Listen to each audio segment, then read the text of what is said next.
kita rakyat itu nggak usah terlalu ikut emosi terhadap perdebatan-perdebatan itu. Karena oposisi dan koalisi sebenarnya sesungguhnya adalah saudara kembar yang pura-pura bermusuhan aja.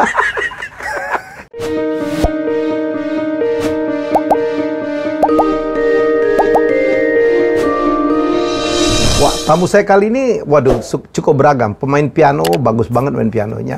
Tapi bukan karena permainan pianonya saya udah tentu karena pemikiran-pikiran seorang singa seminar lah ya.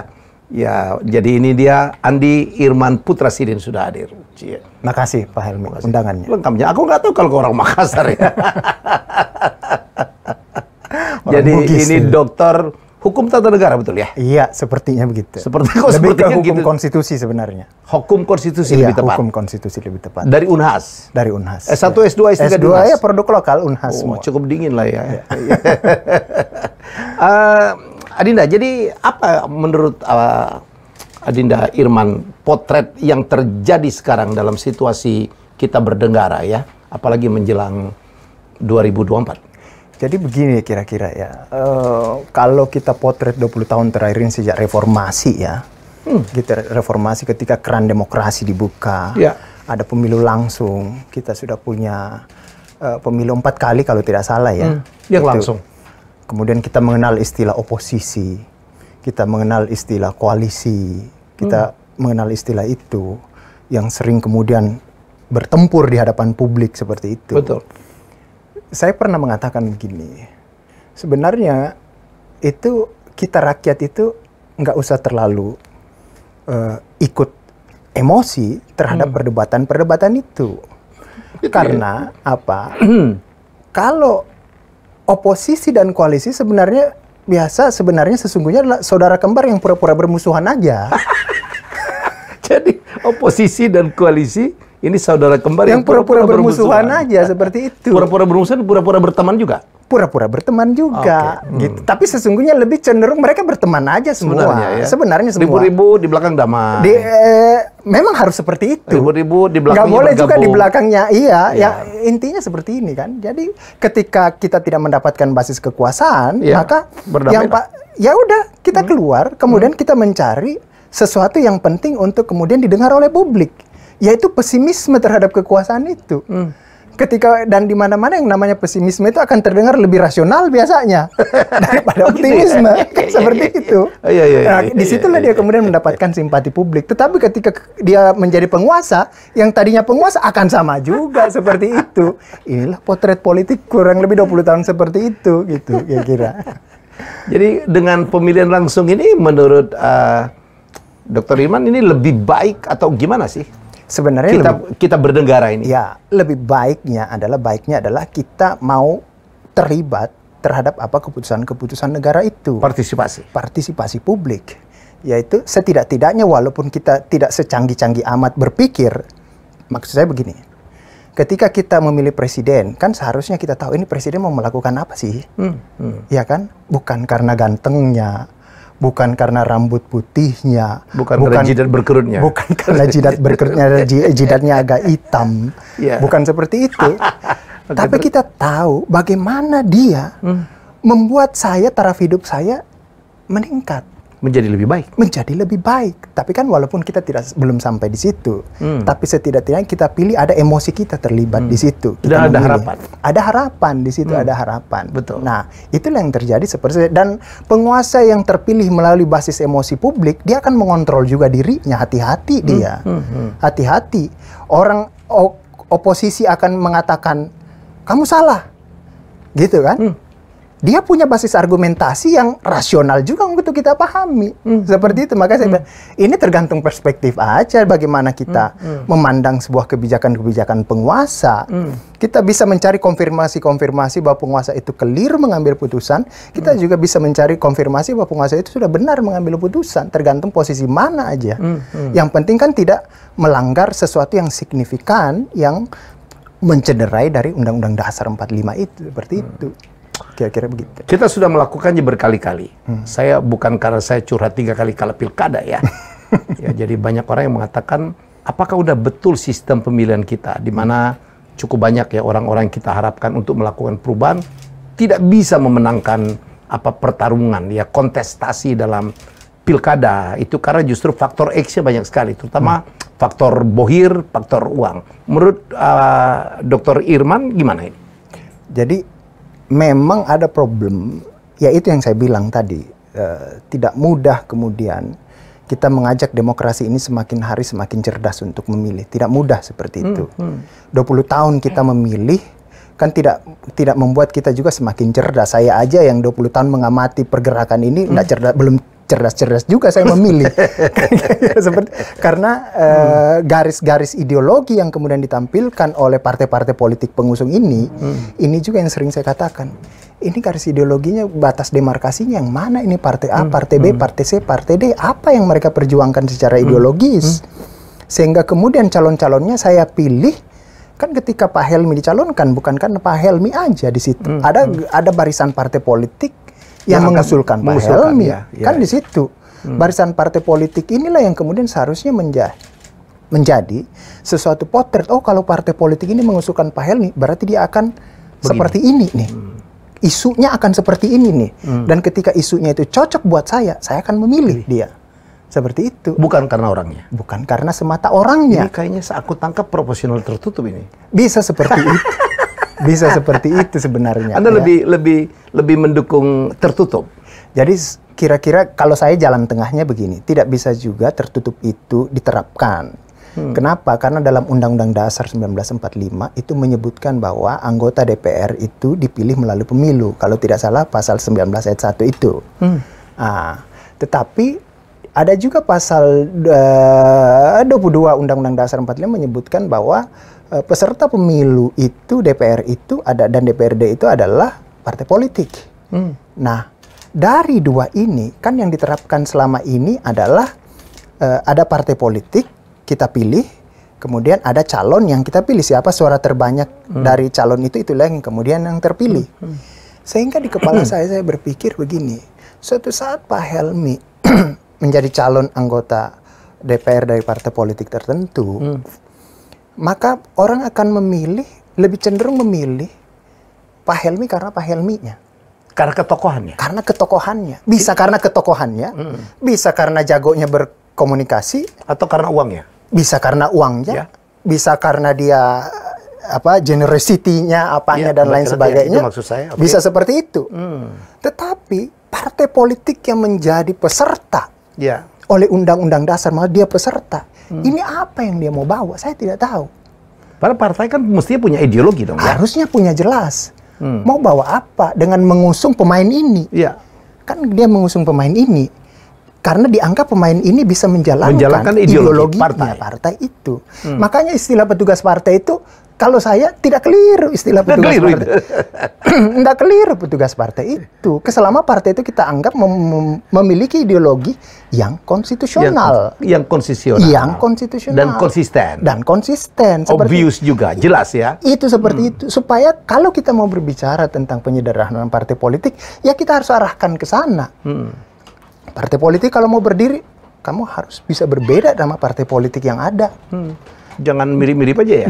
Jangan mirip-mirip aja. Kalau mirip-mirip aja, ya akan begini terus kita akan berantem terus.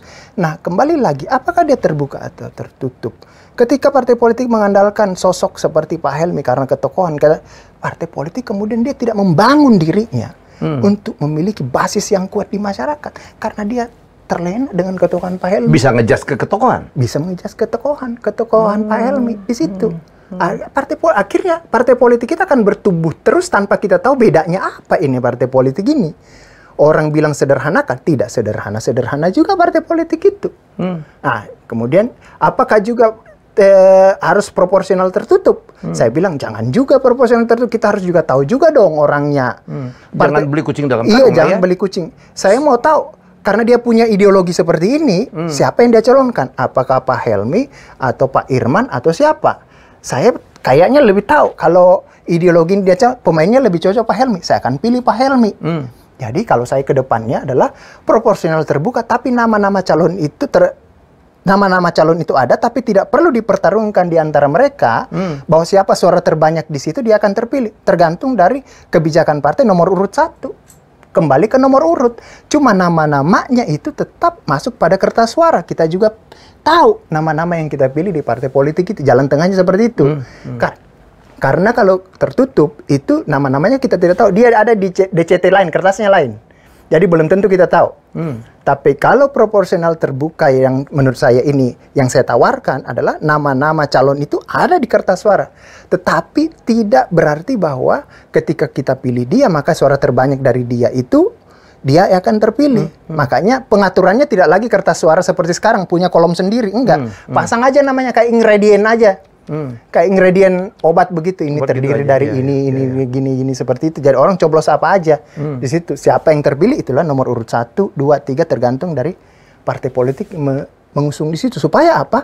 Parpolnya kuat, calonnya juga kuat.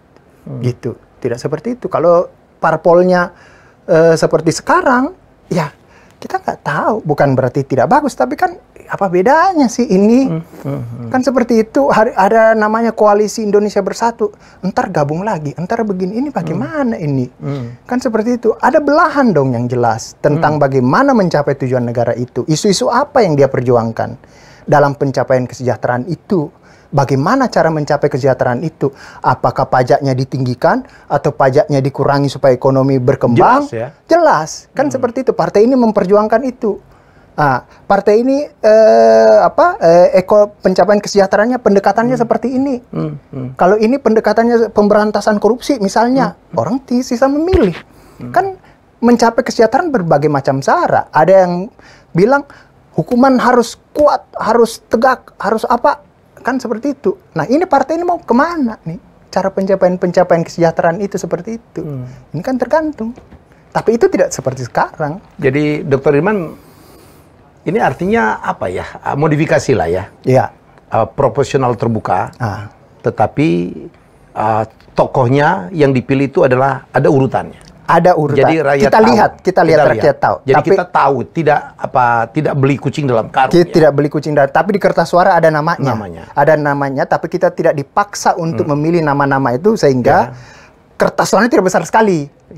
Tidak besar sekali karena cukup ingredient aja. Nggak perlu pasang foto juga kali ya. Nggak perlu foto, besar sekali kan ini problemnya juga kertas suara besar sekali ini. Aduh bukanya repot sekali ya. Ini belum tentu kita kenal semua. Tapi bisa juga ya Dr. Irman, kalau saya suka dengan partainya tapi tidak suka dengan yang dicalonkan urutan 1. Saya bisa berubah pikiran dong. Kenapa? Ngerti nggak? Bisa. Saya bisa memilih partai A. Bisa. Tetapi kalau saya pilih partai A, urutan 1-nya, saya nggak percaya dengan ini. Iya, karena saya tahu pemainnya tidak cocok dia. Tidak cocok atau tidak cocok dengan ideologi partai tidak cocok yang memasang dia. Bisa dong. Saya akan pilih ini partai ini, yang lain aja. Seperti yang lebih cocok pemainnya. Kan seperti yang menjalankan yang lebih dekat kepentingan saya. Seperti itu. Tapi kan sekali lagi ini kan negara besarnya tidak akan secanggih begitu memilih kan, tidak akan secanggih seperti itu. Memilihnya paling berapa persen dari pemilih yang ada dalam TPS yang berpikir seperti itu nantinya. Tapi setidak-tidaknya kita sudah punya gambaran kalau partai ini akan dia kalau dia duduk di parlemen dia akan ini. Misalnya sekarang isu IKN lah, ya, sederhana, ya kan? Sekarang kan pusing nih. Apakah kalau calon presiden A terpilih IKN dilanjut atau tidak? Iya kan? Iya. Itu kan, tapi kan sekarang kita kalau begitu kita tantang aja. Ada tidak calon presiden yang kalau terpilih tidak mau melaksanakan undang-undang IKN? Seperti tidak ada juga pasti. Ya. Sekarang malah Dr. Irman, justru yang saya bilang tadi kita ngomong di luar. Kadang-kadang sekarang kita udah berseliweran calon-calon ya. Yang ada cuma tebar pesona, mohon maaf nih. Belum jelas. Oh, kalau saya terpilih, ini yang akan saya lakukan. Kalau saya terpilih, negara ini, rakyat-rakyat akan saya bawa ke sini. Anda menangkap hal yang sama nggak? Iya, itu yang terjadi. Tetapi pada kenyataannya ketika dia nanti terpilih juga, dia akan menjalankan untuk membawa itu. Karena bayangan saya, kenapa dia tidak efektif untuk menjual itu? Karena pemilihnya juga mayoritas itu tidak seperti Pak Helmi yang mikirin itu. Pemilihnya mayoritas ke human feelings, bukan human rational. Suka-suka, ya kan? Iya, dia pakai feeling. Baik. Iya, baik. Gesture. Iya, seperti itu. Iya. badannya tegap, kalau bicara pinter dan dekat lain sama rakyat. Iya, dekat sama rakyat seperti itu. Kalau dipotret, aduh, gitu seperti itu. Sudah potret demokrasi kita juga begitu.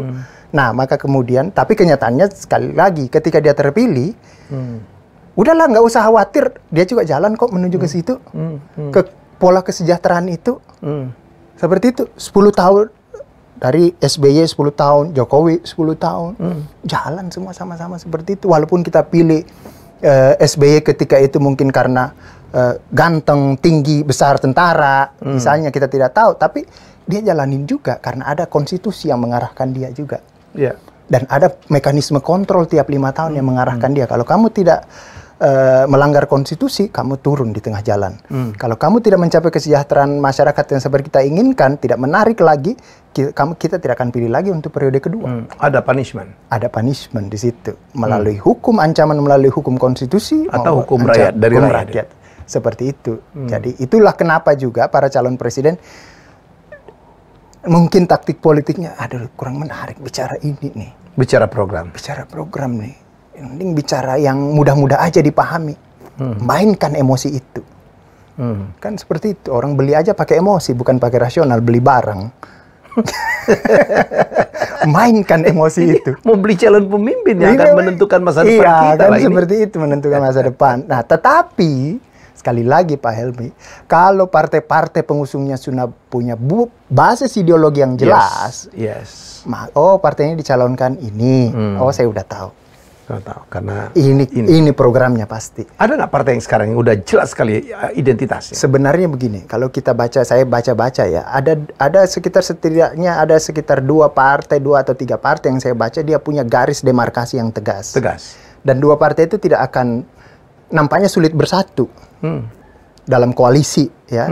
Tapi setidak-tidaknya 2 partai ini punya garis yang tegas dia di situ untuk dalam 20 tahun era reformasi ini saya ini seperti ini. Garis tegas saya, ideologi saya ini akan saya jalankan. Kalau ini saya berkuasa, ini yang lain ya agak tengah-tengah. Agak tengah-tengah ya bahasa. Kalau saya berpikir jangan-jangan tengah-tengah maksudnya ini kanan kiri oke nih. Siapa yang berkuasa dia bilang ini dinamika politik. Iya kan? Yang tadinya dia partai pengusung calon, yang calonnya kalah tiba-tiba gabung jadi koalisi di yang menang. Kan seperti itu. Apakah ini keliru? Enggak juga. Enggak juga. Karena sistemnya memang kita berikan ruang untuk seperti itu semua. Nah, kalau seperti itu, jadi saya pernah juga berpikir begini. Kalau suatu saat calon presiden itu cuma 2 pasang, dan kita sepakat bahwa siapapun terpilih adalah presiden kita dan kita akan menerima, ngapain kita ngabisin duit berapa triliun untuk pemilu? Terus? Diundi aja.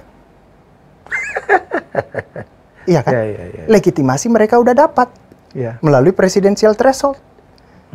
Legitimasi 2 pasang dan kita sepakat bahwa salah satu di antaranya adalah presiden kita harus kita terima. Ngapain kita capek berantem belahan politik? Kecuali pakai logika ekonomi ya, supaya uang mengalir nih. Pasar hidup. Industri hidup, itu lain soal. Rakyat kebagian, biar ada belanja negara kan. Kalau itu logika oke, udah pemilu aja. Tapi kalau sekedar untuk bahwa kita semua begitu, ngapain kita berantem? Undi aja di hadapan MPR kalau 2 pasang doang. Gitu. Siapa yang terpilih di situ, jangan juga dipilih. Kalau dipilih kan masih panjang cerita. Bisa politik uang, undi aja. Kan susah, kan kelihatan gini pakai koin undinya. Tapi naif sekali ya, presiden ditentukan oleh undian. Ya, ini pemikiran pemikiran. Kan kita nggak boleh mengundi nasib itu. Kan 2 calon ini kita anggap terbaik, putra terbaik kan. Kita akan menerima siapapun kan. Apalagi di tengah basis ideologi dan perjuangan. Persoalan bagaimana menentukan 2 calon itu? Itu panjang itu. Konvensi kah? Tidak ada. Presidensial persoalan, semua merasa berhak, semua mau dicalonkan. Betul. Cuma kan ada dibatasi presidensial threshold. Kalau di Amerika kan jelas. Ya, betul. Amerika jelas ya kan. Cuman Demokrat, Republik. Teori logikanya dengan presidensial threshold 20% sekarang itu bisa 4 sampai 5 calon.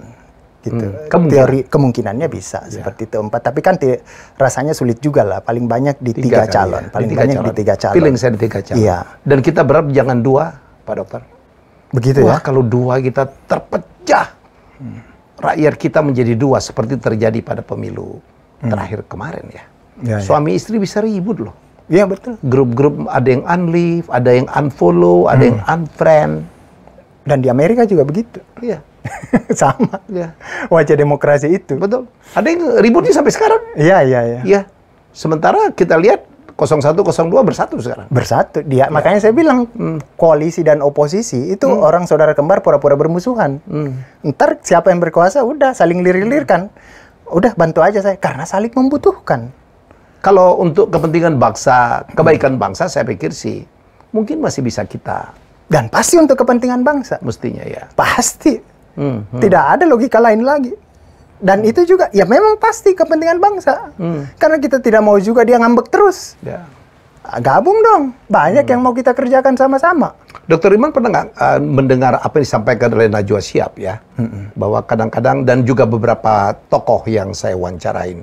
Jadi kita ini karena calon dipilihkan oleh partai, ya, jadi kan ada mekanismenya, minimal 20%, padahal belum tentu yang dicalonkan oleh partai adalah pilihan terbaik rakyat. Iya dong? Iya, iya. Ya kan, ada orang-orang yang lebih baik mungkin lah ya, daripada yang dicalonkan. Tetapi karena dia tidak berpartai, tidak dicalonkan oleh partai, kita kehilangan kesempatan untuk memilih orang yang lebih baik. Sudahkah partai mewakili aspirasi rakyat yang memilih partai itu? Sebenarnya ini panjang ceritanya ya. Seharusnya memang kan dalam Undang-Undang Dasar itu kita berikan kepercayaan besar kepada partai politik untuk mengajukan pasangan, khususnya pasangan calon presiden, ya, termasuk DPR juga. Kenapa kita berikan di Undang-Undang Dasar ditulis itu tegas bahwa hanya partai politik yang bisa mengusulkan pasangan calon presiden. Ormas lain nggak bisa, paguyuban lain nggak bisa. Anda harus partai politik. Anda bukan partai politik nggak bisa. Yeah. Apa pesan rakyat kepada partai politik itu? Partai politik, Anda satu-satunya organisasi yang kami percaya ya. Untuk mewakili. Untuk mencari pemimpin buat kami.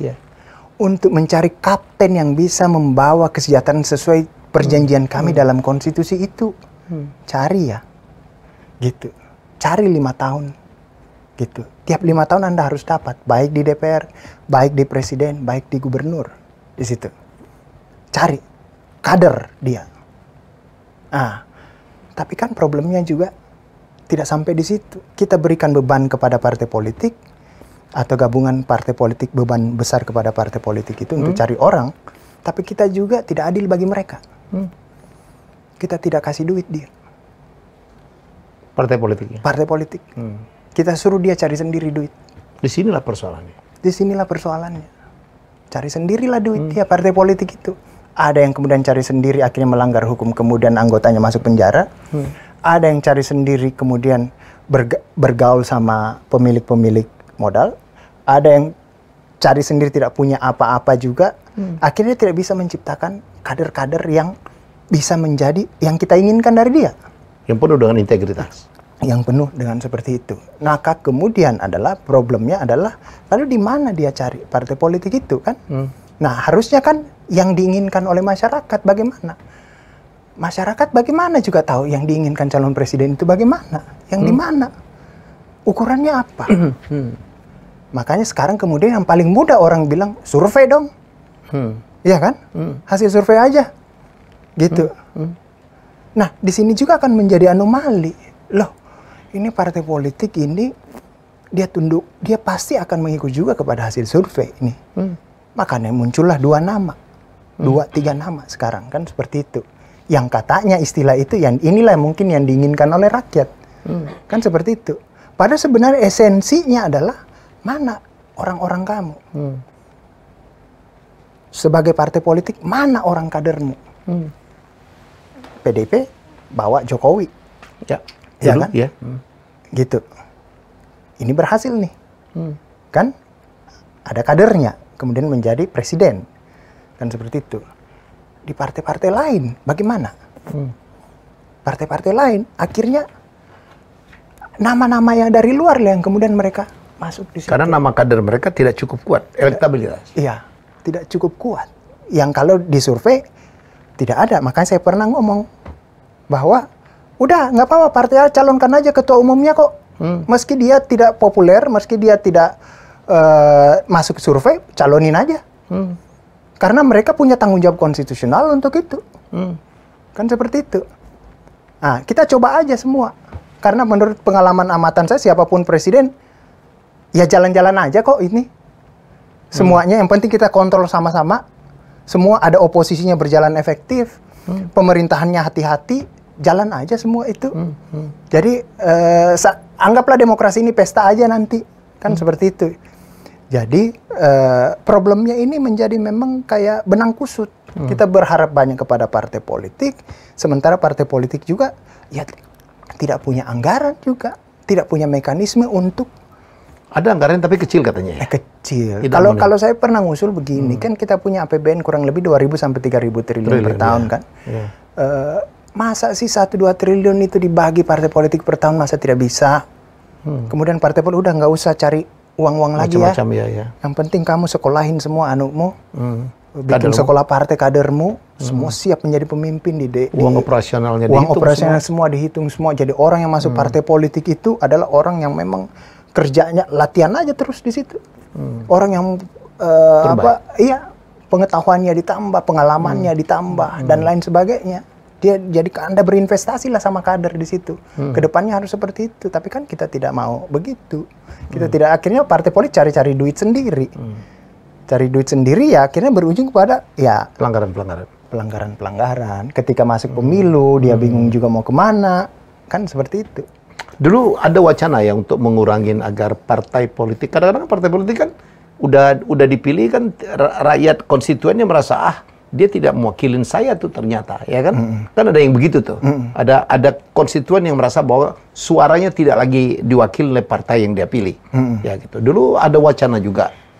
Konvensi, Dr. Irman setuju.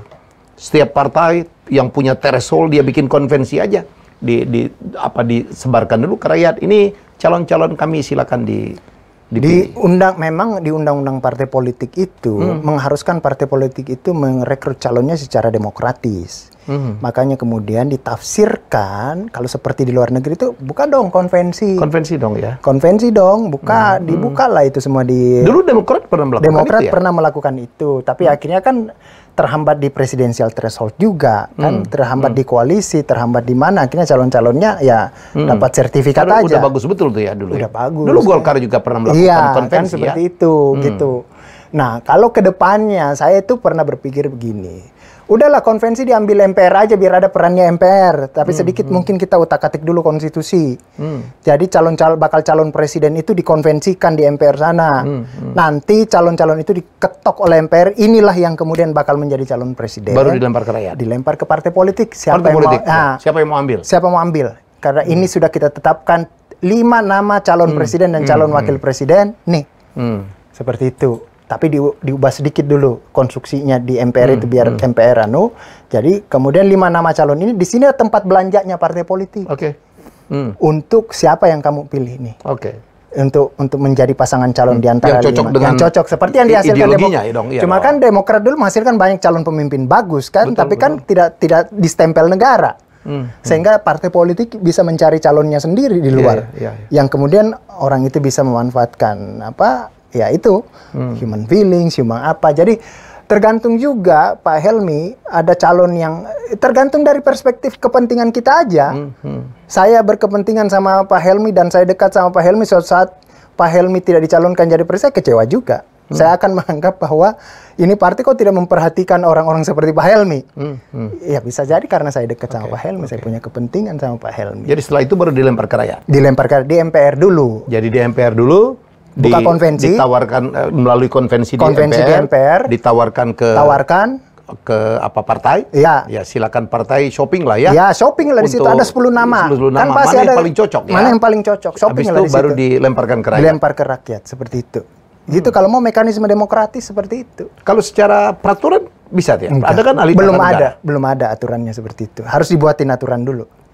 Mungkin tergantung. Kalau mungkin setelah nonton Pak Helmi ini, Pak Bambang Susatyo nonton, dia lihat menarik juga ini. Kan seperti itu. Orang-orang seperti Erlangga, orang-orang seperti Bambang Susatyo, orang-orang yang punya kemampuan yang leadership yang kuat, tapi tidak masuk survei bisa masuk situ. Gitu. Sehingga kemudian ya inilah yang kemudian mekanisme ini. Problem Dr. Iman percaya nggak sih dengan survei? Begini, bukan soal percaya atau tidak percaya ya. Ini mekanisme yang kemudian harus kita pikirkan ya. Survei itu instrumen yang saat ini bisa menggambarkan bahwa ini publik menginginkan ini. Tapi di satu sisi konstitusi memberikan tanggung jawab kepada partai politik. Kita kan juga kecewa. Kita udah tulis satu-satunya loh. Gitu partai politik. Mana barangnya? Gitu. Mana barangnya partai politik ini? Gitu. Kok kalah dia ketika dia disurvei? Gitu. Kalah dia.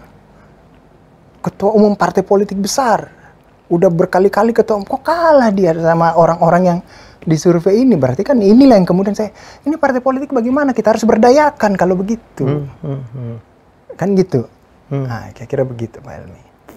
Wow. Jadi, adakah kan tadi Dr. Iman mengatakan hanya 2 partai ya. Kalau mau disebut juga boleh atau enggak juga nggak apa-apa ya. Yang jelas ideologinya. Yang lainnya itu ada di tengah. Ada di tengah. Dia. Yang bisa boleh kiri boleh kanan ya. Iya kira-kira begitu. Ya kanan kiri oke. Itu istilah Anda tadi. Kebanyakan nggak menurut Anda ya apa jumlah partai di Indonesia ini? Kalau di negara lain kan cuma ada 2 partai ya rata-rata ya. Negara-negara maju. Karena kita tidak punya aturan, harusnya begini ke depannya ya, supaya kalau mau menyederhanakan partai politik itu hadir tidak hanya persoalan formil yang dia harus penuhi. Sekarang kan syarat mendirikan partai politik hanya persyaratan di formil. Persyaratan di formilnya dia harus punya cabang, dia harus punya apa, pengurusnya berapa. Administrasi. Tapi materialnya itu yang kita tidak pikirkan. Nah, kalau mestinya dia harus jelas ya. Harus jelas. Kami berbeda. Mengusung apa? Berbeda sama yang ada.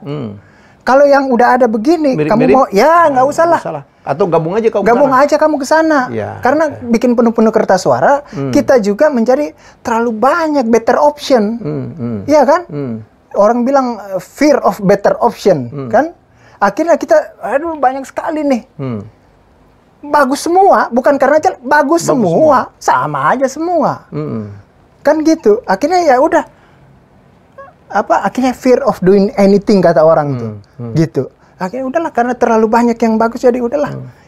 Seperti itu. Nah, kedepannya partai politik itu kalau dia mau membentuk serpihan-serpihan baru, kan biasa orang dia kecewa sama parpolnya keluar bentuk partai baru. Gitu. Anda harus berbeda dari existing partai politik. Kalau nggak ngapain keluar? Kalau enggak ngapain keluar? Gabung aja di situ. Gitu. Atau tidak usah berarti keluar ya udah berhenti di dunia politik, masuk aja di dunia ekonomi, sosial, budaya. Nggak ada masalah. Daripada bikin partai politik lagi, bukan negara tidak bisa melarang tapi bisa mengatur. Kalau Anda punya produk baru yang bisa dijual, kita akan selama tidak bertentangan sama konstitusi ya. Gitu. Kita akan sahkan dia sebagai partai politik. Ke depan kalau begitu, maka partai politik pelan-pelan akan mengalami penyatuan-penyatuan. Seperti itu. 3 idealisme itu apa ya? Nasionalis, Demokrat, dan Islam ya? Kalau Indonesia, kalau kita bisa mapping. Sebenarnya semua nasionalis aja semua. Nasionalis aja semua. Sebenarnya tidak ada yang isu agama itu isu 5 tahunan. Ya. Semuanya kemudian ketika selesai pemerintahan itu nasionalis aja. Kemudian nasionalis itu apa? Untuk kepentingan bangsa. Nggak usah lah terlalu jauh. Kepentingan saya cari sejahtera atau tidak? Itu aja dulu. Kualitas hidup saya meningkat atau tidak? Konkret aja. Kan seperti itu. Kualitas hidup saya meningkat atau tidak? Kan seperti itu. Apakah yang dulu saya menderita sekarang sudah tidak menjadi menderita lagi? Kan seperti itu. Nah, kalau sekarang kan kalau kita bilang sekarang kan wakil presidennya itu kiai loh. Dari organisasi besar Islam di Indonesia. Kan gitu. Nasionalis sama agama di situ. Kelompok agama. Di situ. Jadi kalau saya mengelompokkan tidak usah terbelah-belah bahwa ini semua calon ini nasionalis semua. Gitu. Semua calon ini nasionalis semua. Cuma mungkin ya kita berharap ada calon yang mewakili kepentingan kita. Tapi sekali lagi ketika dia terpilih, itu dia bisa gabung karena dia nasionalis juga. Itu yang terjadi pada pemilu kemarin. Tiba-tiba calon presiden sana sudah makan siang di kelompok, kemudian jadi menteri. Apakah ini keliru? Enggak, konstitusi kita memang begitu. Seperti itu. Dokter, kita itu khawatir 2019 itu ada politik identitas ya. Yang membuat bangsa kita terpecah. Dan saya waktu itu jadi dirut TVRI, saya ngawal betul supaya TVRI sebagai TV publik netral, independen, imparsial. Tapi kita menyaksikan gitu. Ya perpecahan. Ya kita terbelah dua gitu. Ini gimana nih pengamatan Dr. Irman ngelihat ke depan 2024? Ya, ada memang sentimen-sentimen emosional itu saya bilang. Ini sepertinya terjadi di tiap 5 tahunan aja kan. Ini kan dipicu oleh kejadian Al-Maidah dulu. Kan gitu. Dipicu oleh itu, kemudian terbawa di pemilu 2019. Tapi kan itu udah selesai semua. Kan semua yang toh juga ini membawa kelompok Islam menjadi wakil presiden, kan? Membawa di situ juga seperti itu. Walaupun ada kelompok Islam lain yang kemudian merasa, kelompok agama lain yang merasa belum puas. Tapi bukan hanya di kelompok itu, kelompok ekonomi juga banyak begitu, kelompok politik juga banyak begitu, kelompok sosial juga banyak begitu, identitas budaya juga mungkin juga banyak kejadian seperti itu. Jadi kedepannya memang harusnya adalah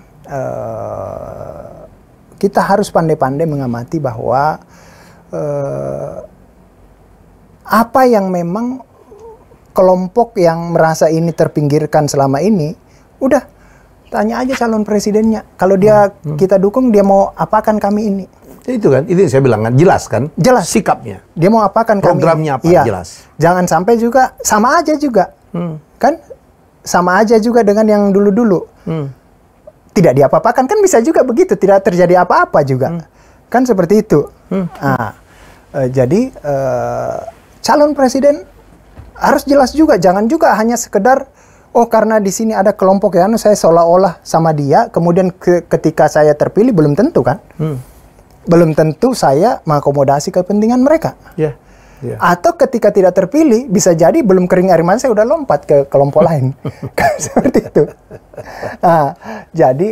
Jadi memang bacaan saya di semua calon presiden yang ada saat ini yang kita baca, nasionalis aja semua. Nasionalis aja semua. Apapun, siapapun yang terpilih nanti akan programnya akan seperti itu.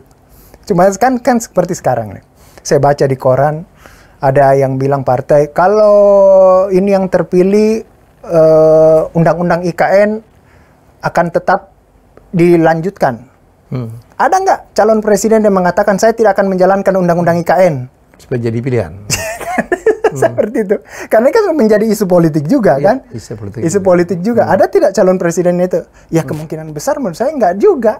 Nggak ada juga. Nggak ada juga, ya betul. Karena dicari manfaat mudaratnya, ya mungkin lebih banyak manfaatnya juga undang-undang IKN itu ke depannya. Bisa juga seperti itu. Kan tergantung dari waktu juga yang akan menjawab semua itu. Betul. Bisa jadi dulu, kita tidak setuju IKN begini, tapi setelah jalan. Itu juga. Ya, kayaknya juga ada boleh aja juga. Ya kan? Karena semua, kalau Ryan Holiday bilang, obstacle is the way katanya. Obstacle is the way. Jadi ada sesuatu yang kita, ternyata itu jalan baru. Kan? Untuk menuju kehidupan yang lebih baik. Biasanya seperti itu. Semoga begitu. Semoga begitu. Kan? Kecuali ya ada yang ideologis betul ya. Melanggar hak-hak individu. Itu mungkin perlu kita Baik, kita udah cukup banyak ngomong tentang 2024 ini. Dr. Irman juga banyak bicara tentang Undang-Undang Cipta Kerja ya? Yang baru kemarin dibikin Perpu ya? Ada komentar apa? Ada pengamatan apa? Saya nggak banyak bicara tentang itu. Jadi intinya seperti ini. Ini kan kita lewat, saya berapa kali memang ada keluar Perpu Cipta Kerja oleh Presiden kemarin. Sebelumnya ada putusan MK memerintahkan agar undang-undang ini direvisi sesuai putusan MK. Salah satu perintah putusan MK itu, revisi undang-undang ini adalah buat dulu mekanisme omnibus law itu di undang-undang. Baru kemudian Anda bikin undang-undang cipta kerja. Jangan langsung main hajar aja. Langsung membuat undang-undang tanpa membuat mekanisme prosedur sebuah undang-undang yang tidak pernah kita kenal sebelumnya. Omnibus law itu oleh MK dibatalin. Semua undang-undang itu dibatalin. Gitu. Akhirnya, kalau tidak salah putusan MK itu di tahun 2021, November 2021. Dibatalin semua atau cuma bagian-bagian tertentu, parsial? Enggak ya? Semuanya, total. Diminta review? Iya, revisi? Batalin. Untuk direvisi? Dibatalin memang. Iya, untuk direvisi. Ya. 2 tahun dia tidak perbaiki, batal. Dan pemerintah tidak bisa lagi membuat peraturan pelaksanaan. Nah, bagi pemerintah yang saya pahami, Undang-Undang Cipta Kerja ini adalah undang-undang yang akan mengundang banyak investasi. Investor? Iya, investor. Kan kalau kita bicara investor ini agak gimana, karena seolah-olah membeda-bedakan investor itu dianggap sebagai sesuatu yang tanda kutip negatif dalam terminologi ya. Tapi intinya seperti gini. Tujuan negara kan untuk memajukan kesejahteraan umum. Ya. Di Undang-Undang Dasar. Ya. Bagaimana supaya kesejahteraan itu maju? Kalau ada negara, dia bilang tujuan negara untuk memberikan kebahagiaan kepada rakyatnya. Pursuit happiness. Pursuit of happiness. Iya kan? Kalau kita lihat happiness sama kesejahteraan itu agak berbeda. Gitu. Banyak di negara-negara miskin sana, itu kita lihat di negara-negara Afrika sana, kita lihat orang sore-sore anak-anaknya lari-larian, orang tuanya main-main, dan lain sebagainya dengan segala keterbatasan kehidupan perekonomian, tapi dia bahagia. Dia happy. Dia happy. Hidup di pinggir rel kereta, ya kan? Walaupun secara ekonomi. Secara ekonomi kita lihat, ini tertinggal nih, gitu kan? Nah, tapi dia bahagia. Tapi tujuan negara kita itu tidak hanya sekedar happiness, tapi bagaimana rakyat ini memajukan kesejahteraan umum. Bagaimana supaya memajukan kesejahteraan umum? Negara bilang saya akan jamin distribusinya barang itu, saya akan jamin ketersediaannya, saya jamin keterjangkauannya. Barang-barang yang kamu butuhkan. Nah, bagaimana definisi sejahtera itu secara mudah seperti ini? Kira-kira tidak perlu menjadi ekonom lah untuk mengetahui itu. Kita bisa belanja. Gitu. We can afford. Iya. Kita bisa belanja, ada duit di kantong untuk belanja. Karena ketika kita belanja, maka yang mendapatkan duit kita, dia mendapatkan pendapatan lagi. Betul. Iya kan? Kalau kita tidak belanja, bagaimana bisa? Kan seperti itu. Nah, artinya supaya kita bisa belanja di kantong kita ini harus banyak. Harus ada lah. Kalau perlu banyak, jangan ada aja. Karena kita tidak hanya sekedar happiness. Kita harus sejahtera. Kualitas hidup kita lebih bagus, pendidikan kita lebih bagus. Jaket yang Mas Helmi pakai itu harus bagus, lebih bagus lagi ke depannya. Kualitasnya dan lain sebagainya. Sehingga harus belanja dia. Gitu.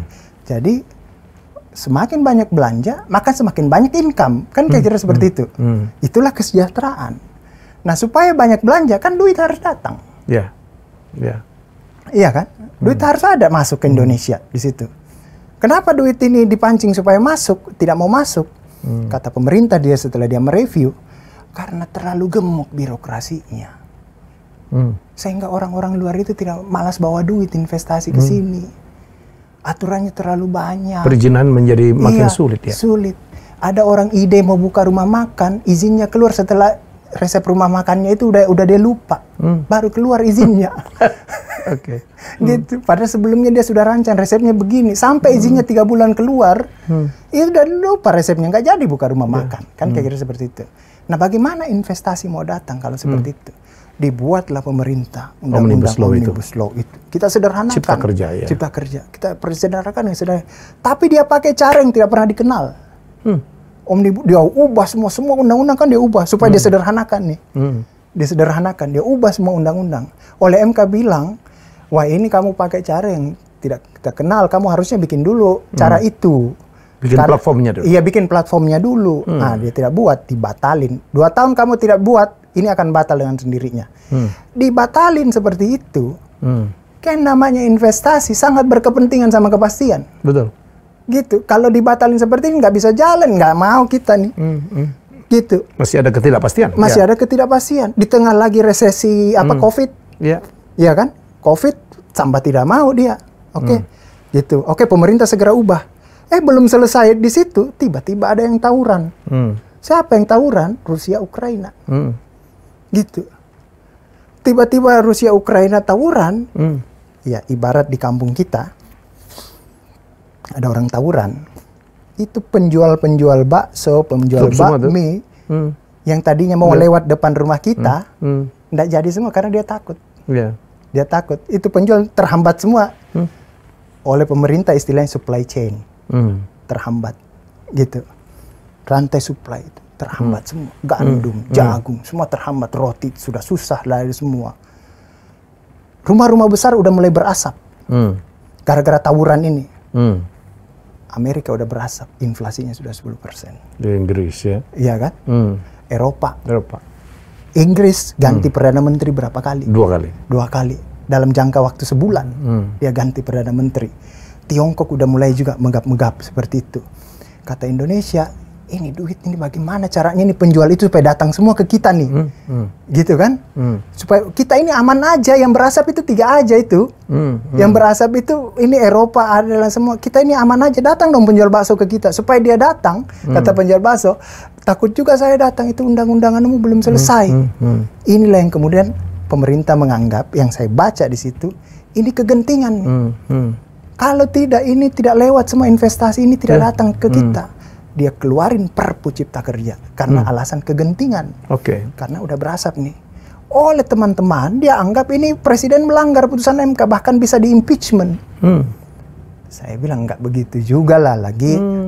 Hukum tata negara itu tidak bisa kita lihat dari tulang-tulang undang-undang aja. Putusan MK bilang ubah undang-undangnya, kemudian harus seperti itu. Putusan MK itu keluar di November 21. Tiba-tiba tawuran Rusia Ukraina itu di bulan Februari, kalau tidak salah di 2022. Yang orang tidak pernah, orang kita berpikir 2022 ekonomi ini akan pulih. Tapi ternyata berkepanjangan bukan lagi karena COVID. Ini nih seperti itu, supply chain terhambat, penjual bakso yang tidak berani datang ke sini, ke sini. Kalau ini tidak datang, bagaimana itu wealthy itu, sejahtera itu? Bagaimana lapangan kerja bisa terbuka? Bagaimana kemudian orang bisa spending? Yang tadinya target pemerintah berapa triliun itu, saya dengar itu dia sebut, ini tidak akan tercapai. Oh, masuk nih alasannya kalau seperti itu. Saya sebagai orang luar melihatnya, oh masuk nih alasan pemerintah ini, nggak ada masalah. Ada klausul yang memungkinkan itu ya? Ada klausulnya seperti itu. Dan itu disebut dalam pertimbangan konsideran Perpu Cipta Kerja itu. Karena supply chain, karena kondisi seperti ini. Jadi bukan karena dia melanggar putusan MK. Putusan MK dia sudah laksanakan, yaitu mengubah undang-undang pembentukan peraturan perundang-undangan dengan membuat metode omnibus law. Tapi kemudian ada keadaan yang dia tidak antisipasi. Saya nggak bisa membuat undang-undang nih, ada situasi genting. Saya anggap ini genting. Nah, inilah yang selalu saya bilang, bahwa hukum konstitusi itu mensintesa bukan hanya hukum tata negara berdiri sendiri, tapi hukum konstitusi itu mensintesa hukum tata negara dan problem-problem ekonomi, politik, sosial, dan budaya. Ada problem ekonomi yang kita harus lihat di situ. Target investasi tidak tercapai, penjual bakso yang kita tunggu tidak datang-datang.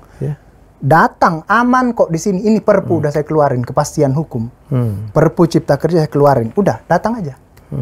Aman kok ini. Sekarang kan sudah mulai kepercayaan publik hidup. Kan kita terancam inflasi juga, udah 5% sekarang kalau tidak salah inflasi. Inflasi itu kira-kira bahasa mudahnya begini ya, sudah bahasa awamnya.